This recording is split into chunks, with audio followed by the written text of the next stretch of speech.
and tactical NCOs, certification must be signed by the first 05 in the chain of command. Cadets can also be an OIC or RSO with a waiver signed by the first 05 in their chain of command through the office of the Commandant of the Corps of Cadets. There can never be two cadets assigned as either the OIC or RSO on the same range at the same time. These waivers must be requested 30 days in advance of the day of training. OIC and RSO responsibilities before training commence. Both the OIC and the RSO must sign in at range control every day before the start of training. They will sign for the range keys, range notebook, and support equipment. The OIC will always ensure the right training complex and firing positions is being used. The OIC will conduct a joint inspection with a representative from range control prior to the commencement of training. The OIC will ensure that proper medical support is on site, that they have communications with the gate guards, and that the range flag is flying. In addition, the OIC must request for a wet time by following the instructions outlined in the range notebook. Range control also reserves the right to inspect the range and ensure that it's being run properly. The using unit should brief all gate guards that range control personnel will not be denied access for any reason. OIC and RSO responsibilities during training. While the range is in operation, the OIC and RSO will ensure that the radio communication is established and maintained with range control by way of hourly radio checks.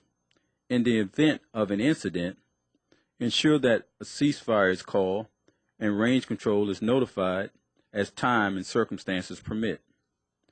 The OIC's place of duty is in the tower, and the RSO's place of duty is on the firing line during small arms or crucial weapons training.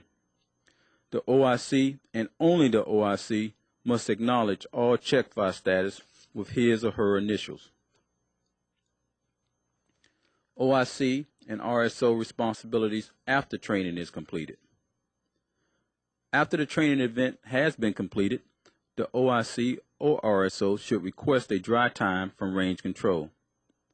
Police the range of all trash, brass, and lower the range flag. In addition, the OIC or RSO will request to be cleared from the range complex. Once range control representative has arrived on site, a joint inspection should be conducted and all discrepancies corrected before range control officially clears the unit from the range complex. Once cleared, the unit will return all applicable forms and range support equipment back to range control headquarters.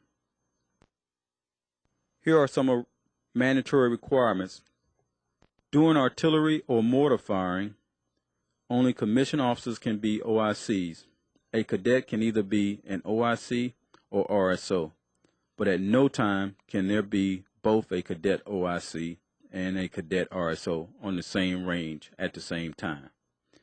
All OICs and RSOs must, I repeat, must sign in at range control before occupying any ranges or specialty courses. Range safety requirements. At every installation, range safety is paramount. At West Point, it's no different. Here are a few key safety issues to pay attention to. First, only range control or EOD personnel are authorized in the impact area. Second, as a guideline, at least one assistant range safety officer for every 5 firers. Third, minimum smoking distance of 50 feet from ammunition issue points or ammunition storage areas.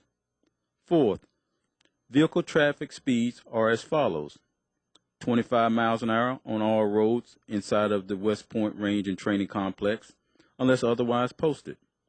When troops are conducting training inside a specified maneuver area or occupying a range of any type, the speed limit in those areas are always 10 miles per hour, no exceptions. There are no properly owned vehicles allowed on any West Point ranges, except in authorized POV parking areas. Range communication requirements.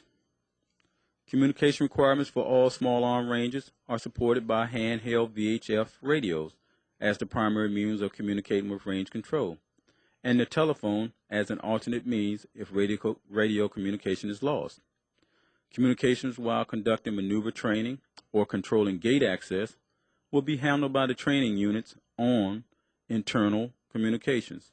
The following specialty courses require handheld VHF radios: the Water Confidence Course, the Confidence Course located in Area K, and a Leadership Reaction Course.